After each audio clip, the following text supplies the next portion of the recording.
हजरत रूमी ने लिखा है कि तूफान बड़ा तेज आ गया एक दिन। एक आदमी दरख्त के नीचे खड़ा था, एक बुजुर्ग भी खड़े थे, दो और नौजवान भी खड़े थे। उन बुजुर्गों ने सब लोगों से कहा कि तूफान तेज है, सामने एक बरामदा है, चलो आओ बरामदे में चलते। वो दो नौजवान चले गए तो एक शख्स खड़ा रहा। उसको कहा बेटे तू भी आ जा। कहने लगा जी कोई नहीं, अल्लाह बचाएगा। थोड़ी देर के बाद बुजुर्गों ने फिर कहा कि बेटे तूफान तेज है, हाँ आ जा। कहने लगा जी मुझे अल्लाह बचाएगा।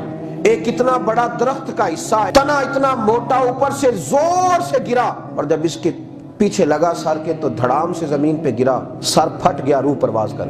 वो जो दो नौजवान खड़े थे ना बाबा जी के पास, वो कहने लगे हजरत साहब हमें एक मसला समझाएं कि इस बंदे का तवक्कुल इतना मजबूत था तो चाहिए तो ये था ना कि रबी से बचाता, तो ये तो मर गया है। तो वो बुजुर्ग कहने लगे कि बेटे तुमने गौर नहीं किया, वो जो मेरे समेत इसे समझाने आए थे वो सारे अल्लाह नहीं भेजे थे। तवक्कुल नहीं, ये खुदकुशी है माज अल्लाह। ये क्या भरोसा हुआ कि कुएं में छाल मार के कुछ शख्स कहे कि मुझे अल्लाह बचाएगा। अल्लाह ने तुझे यहाँ से बचने का हुक्म दिया है तो तुझे यहाँ से बचना चाहिए।